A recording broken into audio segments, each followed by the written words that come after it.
জয় নিতাই, জয় শ্রী রাধেশ্যাম। রামায়ণ থেকে আমরা কিছু কথা শ্রবণ করি। আজকাল অনেকেই মনে করেন রাম থেকে রাবণের বুঝি মহিমা বেশি, রাবণ বুঝি আরো অনেক বেশি ভালো ছিলেন, রাবণের দায়িত্ব কর্তব্য অনেক ভালো ছিল, রাবণ তার বোনের প্রতিশোধ নেওয়ার জন্য এই যুদ্ধ করেছেন, বোনের অপমানের প্রতিশোধ নেওয়ার জন্য তার পুরো বংশ ধ্বংস করে দিয়েছেন। এরকম অনেকেই ভাবেন, কিন্তু আসলে কি তাই? রাবণ কি তার বোনের অপমানের প্রতিশোধ নিতে সীতাকে হরণ করেছিল? মোটেই তাই নয়। রাবণ কিন্তু তার বোনের শূর্পণখার প্রতিশোধ নিতে চাননি। তিনি কেবল তার কামনা বাসনা পূর্ণ করতে চেয়েছেন। রাবণের বোন শূর্পণখা, তিনি রাবণের অমতে বিবাহ করেছিলেন, পাতালের এক রাজপুত্রকে বিবাহ করেছিলেন, যাদের সঙ্গে শত্রুতার সম্পর্ক ছিল রাবণের। তাই এই বিয়েটা রাবণ কখনোই মেনে নিতে পারলেন না। কিছুদিন চলে গেল, 2-4 বছর যাওয়ার পর রাবণ একটা ছল করল। খুবই খারাপ রকমের উদ্দেশ্য নিয়ে তিনি নিমন্ত্রণ করলেন তার বোন শূর্পণখাকে আর ভগ্নিপতিকে, আর বললেন, আগের কথা আমি ভুলে গেছি, এখন আমরা সন্ধি করব, তোমরা আসো, আমাদের বাড়ি থেকে ঘুরে যাও। নিমন্ত্রণ করলেন। যখন শূর্পণখা এবং তার প্রতি আসলেন, ভরা সবাই, সবার মাঝখানে, এমনকি শূর্পণখার সামনে, শূর্পণখা যখন প্রণাম করলেন এবং তার স্বামী যখন প্রণাম করলেন, রাবণ শূর্পণখার সামনে তার তলোয়ার দিয়ে তার ভগ্নিপতিকে নিধন করলেন। শূর্পণখার চিৎকার দিয়ে খুব কাঁদলেন, কিন্তু সে সময় শূর্পণখার কিছু করার ছিল না। শূর্পণখা, তার মা, তার বৌদি তাকে অনেক সান্ত্বনা দিলেন। অবশেষে বাধ্য হয়ে তিনি বাপের বাড়ি থেকে গেলেন, অর্থাৎ রাবণের কাছে থেকে গেলেন। এছাড়া দ্বিতীয় কোনো উপায় ছিল? শ্বশুর বাড়ির লোক তাকে গ্রহণ করবে না, আর রাবণও তাকে যেতে দেবে না। সেই দিন শূর্পণখা প্রতিজ্ঞা করেছিল,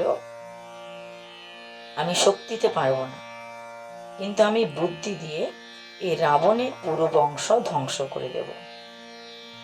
সোনার লঙ্কাকে আমি ছারখার করে দেব। যেভাবে আমার পতিকে সবার সামনে এভাবে মারলেন, সেইভাবেই আমি এই লঙ্কাকে আমার বুদ্ধি দ্বারা আমি শেষ করে দেব। ততদিন পর্যন্ত আমি বিশ্রাম নেব না, যতদিন আমি এই কাজটা করতে পারি। তিনি তখন বুদ্ধিমত্তার পরিচয় দিয়ে এই এমনভাবে মিশতে লাগলেন যেন তিনি আগে সবকিছু ভুলে গেছেন।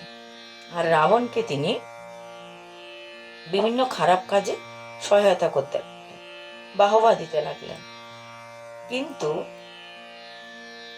এই যে ঘটনাগুলো ঘটতে লাগলো, তার বোন শূর্পণখা রাবণের খারাপ কাজে সাহায্য যে করছেন এবং মদত দিচ্ছেন, সেটা তার মা লক্ষ্য করলেন। রাবণের মা তখন কি করলেন? শূর্পণখাকে লঙ্কা থেকে অন্যত্র পাঠিয়ে দিলেন।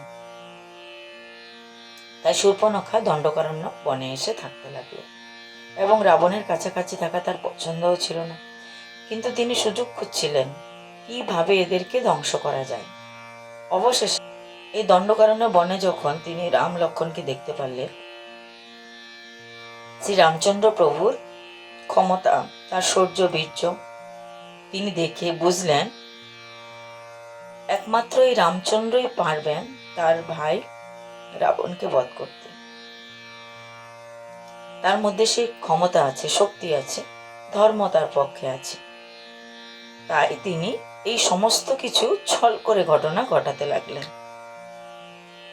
রামচন্দ্র প্রভুর কাছে যাওয়া, বিবাহ করতে চাওয়া, লক্ষ্মণের কাছে যাওয়া, তারপর কেঁদে কেঁদে কেঁদে কেঁদে রাবণকে বলা। রাবণকে কি বলেছিল শূর্পণখা? যে আমি তো গেছিলাম, ওখানে অপরূপ সুন্দরী একটা নারী আছে ওদের কাছে, সেই নারীটা আপনার কাছে শোভা পায়, সে যদি লঙ্কা নগরীর রানী হয় তবেই খুব ভালো হবে, তা আপনি গিয়ে একবার অন্তত তাকে দেখুন। বারবার এই প্রার্থনা জানালেন, কারণ শূর্পণখা জানে সুন্দরী নারীর প্রতি সর্বদা রাবণের আকর্ষণ। তাই এই সীতাকে যদি হরণ করে নিয়ে আসে, তাহলে অবশ্যই এই বংশের ধ্বংস হবে। তাই তিনি এই একটা ছকের মাধ্যমে এই জিনিসটা করলেন, যাতে করে রাবণের বংশ ধ্বংস হয়। এটাই ছিল শূর্পণখার অভিসন্ধি। জয় নিতাই।